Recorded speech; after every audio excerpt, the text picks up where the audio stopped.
UPSC वाले भी कर सकते हैं, लेकिन अच्छा है कि आपको अंतर पता रहे, फिर ये भी पता रहे कि आमतौर पर इनको एक साथ इस्तेमाल कर लेना है, ठीक है। पर कभी अंतर पूछ ले तो आप बता सके। मानववाद के लिए अंग्रेजी शब्द है ह्यूमनिज्म, और मानवतावाद के लिए ह्यूमैनिटेरियनिज्म।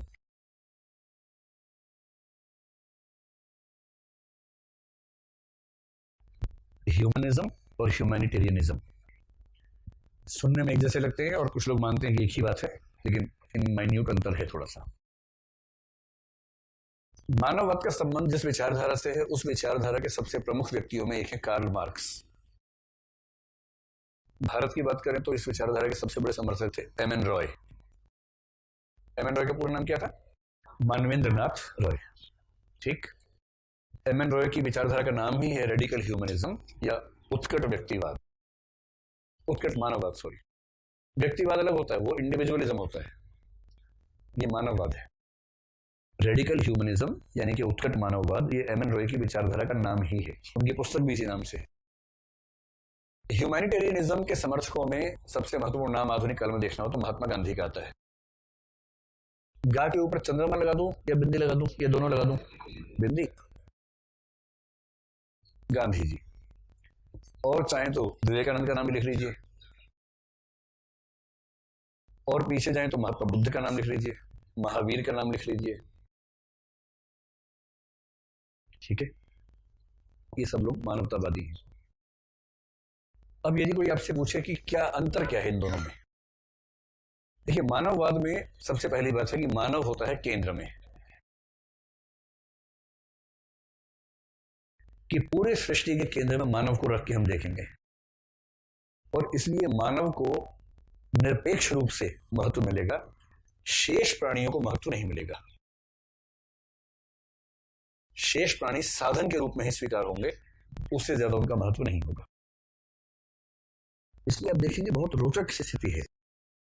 अगर हम यूरोप अमेरिका की कल्चर्स को देखेंगे तो उसमें वो अपने घर में छोटे छोटे पशुओं को पालते भी हैं। कोई छोटा सा कुत्ता है पाल लिया, उसको बिल्ली को पाल लिया, उसके लिए वो जान भी दे सकते हैं।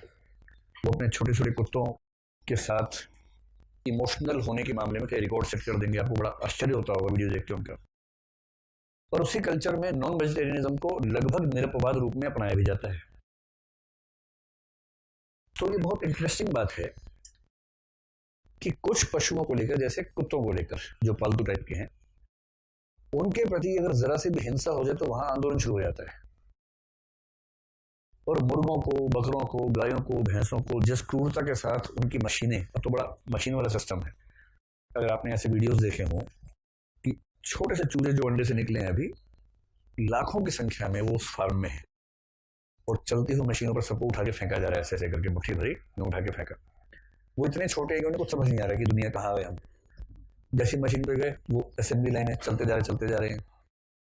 अब उसे उनको मारना भी है, अगले स्टेप पे मारना है, तो एक जगह वो ऐसे जाएंगे, सामने से दूसरा रैंप आ रहा है, और दोनों के बीच में इतनी जगह कि वो पिस जाएंगे। उसके बीच में वो पिसते जा रहे हैं, उनका मसाला बनता जा रहा है, और उस सैकड़ों की संख्या में लगातार आ रहे हैं। फिर उनमें से कुछ जो चुने गए हैं वो आते जा रहे हैं। एक कोई पुरुष या महिला, उसके हाथ में कोई करंट लगाने वाली मशीन है, उसे चोंच खोलती, चोंच पे करंट लगाती है, वो चुप वहीं उसकी जिंदगी खत्म हो जाती है और फेंकती जाती है उसको। तो इतनी संवेदनाहीन व्यवस्था। आपको पता होगा स्लॉटर हाउसेस जो आजकल हैं, पुराने स्लॉटर हाउसेस क्या थे? बूचड़ खाने, मतलब कि एक कसाई होता था, जल्लाद कोई होगा जो बड़ी सी कटार लेके खड़ा होगा, एक भैंस आया है, 10-15 लोग लगे हुए उसके आसपास, वो बांधा गया है खूंटे में, फिर एक आदमी ऊपर चढ़ा, उसने उछल के मारा, उसे गर्दन पर झटका मारा, वो लगभग मरना सन्न है, नहीं मरा है, फिर दूसरी बार मारा, तीसरी बार मारा। ये सब ड्रामा होता था। आजकल ये सब इतना सिस्टमेटिक हो गया है, सिस्टमेटाइज हो गया है। उसके भी वीडियोस उपलब्ध हैं बहुत सारे यूट्यूब पे, कि वो एक रास्ता है, उस पर आपने गाय या भैंस को बांध दिया, वो नीचे फिसल रहा रास्ता, आप रुक ही नहीं सकते बीच में, ये आपके हाथ में ही नहीं है, वो ऐसे रैंप है और चल रहा है नीचे की तरफ, आसपास दीवारें जैसी बनी हुई हैं, उधर भी नहीं जा सकते, यहाँ भी नहीं जा सकते, उस पर खड़ा कर दिए, रास्ता चलने लगा तो चल रहे हैं। चलते चलते एक चैम्बर बीच में आ रहा है, उस चैम्बर में जाना ही है। जैसे उस चैम्बर में जाएंगे, एक मशीन ऊपर लगी हुई है, वो मशीन आएगी माथे पे, अचानक कुछ तेज करंट जैसा लगेगा और उस 1 सेकंड में उसकी मौत हो जाएगी। फिर नीचे प्लेटफॉर्म हट जाएगा, वो नीचे गिर जाएगी। उसके बाद 2-3 लेवल्स पे उसकी बॉडी कटती जाएगी और फिर वो मांस के रूप में तैयार हो गई। जो सभ्यता कुछ पालतू पशुओं के लिए इतने आंदोलन करने पर आमादा हो जाती है, वही सभ्यता इस व्यवस्थित जो शोषण है, दमन है, उसके बारे में लगातार मौन रहती है। तो ये कॉन्ट्राडिक्शन है, इतिहास के हैं, हमारे समाज के हैं, हमारे भी हैं ही। इसलिए शेष प्राणियों को साधन मानना मानववाद की सामान्य स्थिति है। आप किसी मार्क्सवादी व्यक्ति से, शुद्ध मार्क्सवादी व्यक्ति से पशु अधिकारों की बात कभी नहीं सुनेंगे। अगर प्योर मार्क्सिस्ट है तो मार्क्सिज्म में पशु अधिकार का जिक्र नहीं आता है, क्योंकि पशु पक्षी साधन है। चाहे रेमन रॉय हो, चाहे लेनिन हो, चाहे मार्क्स हो, चाहे कोई भी हो, इन सबकी अप्रोच लगभग घुमा फिरा के एक जैसी है। तीसरी बात, क्योंकि मानव केंद्र में है तो मानव का जगत भी केंद्र में है, इसलिए इहलोकवाद का समर्थन ये लोग करते हैं। इहलोकवाद सही है और परलोकवाद गलत है। इस जगत के परे कोई जगत नहीं है, यही अंतिम जगत है। ना स्वर्ग है, ना नरक है, ना मोक्ष है, ना पुनर्जन्म है। ऐसी बात कोई बोलेगा तो आप कहेंगे कि ये इहलोकवादी है। ये लोग धर्म का समर्थन करेंगे या धर्म को प्रायः खारिज करते हैं? धर्म को प्रायः खारिज करते हैं, क्योंकि धर्म अपने आप में शोषण का मसला है। उच्च वर्गों द्वारा निम्न वर्गों के शोषण को जस्टिफाई करने का माध्यम धर्म है, ऐसा मानववाद के अधिकांश समर्थक मानते हैं, मार्क्स को मानते ही मानते हैं। बस ये सब बातें जहां भी है। और इसके अलावा जो मानवों के वंचित वर्ग हैं, अगर मार्क्सिस्ट वाला मामला है तो वंचित वर्ग अगर है मनुष्यों का, तो वो आमतौर पर रचना के केंद्र में रहेगा। ये जो अंतिम विशेषता है, ये मानववाद की नहीं है, मार्क्सिस्ट ह्यूमनिज्म की है। मैं थोड़ा सा स्पष्ट कर दूं आपको। मानववाद का मतलब सिर्फ इतना है कि मनुष्य केंद्र में है। मानववाद के बहुत सारे रूप हैं, मार्क्सवाद मानववाद का एक रूप है। इसलिए जरूरी नहीं है कि हर मानववादी मार्क्सवादी भी हो, हाँ, पर हर मार्क्सवादी मानववादी हो, ये जरूरी है।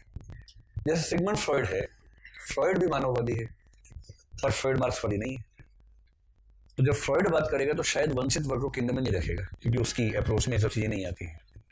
लेकिन जब मार्क्स जैसे लोग बात करेंगे तो अपने मानववाद के बीच में क्या ले आएंगे? वंचित वर्ग को केंद्र में लेके आएंगे, क्योंकि मानववाद में वेरिएशंस है ना बहुत सारे। इसी तरह से जो व्यक्तिवाद होता है, इंडिविजुअलिज्म, वो भी मानववाद से सपोर्टेड है।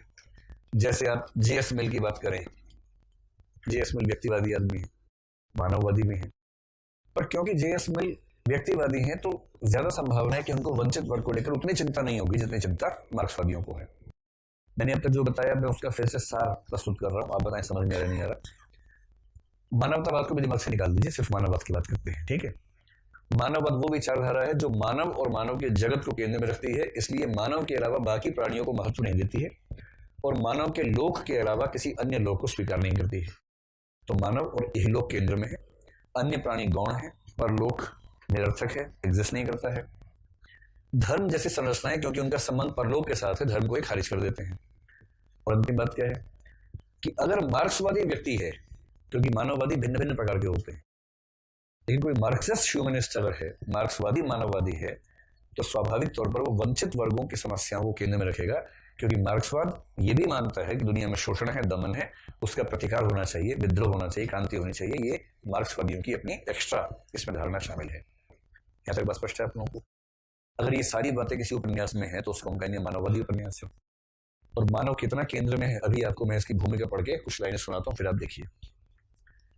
कई लोग कंफ्यूज करते हैं कि मानवतावाद और मानववाद एक ही। मानवतावाद के लोग क्या करते हैं, वो मनुष्य तथा अन्य प्राणी दोनों को सम्मान की निगाह से देखते हैं, यानी प्रकृति को ही सम्मान की निगाह से देखते हैं।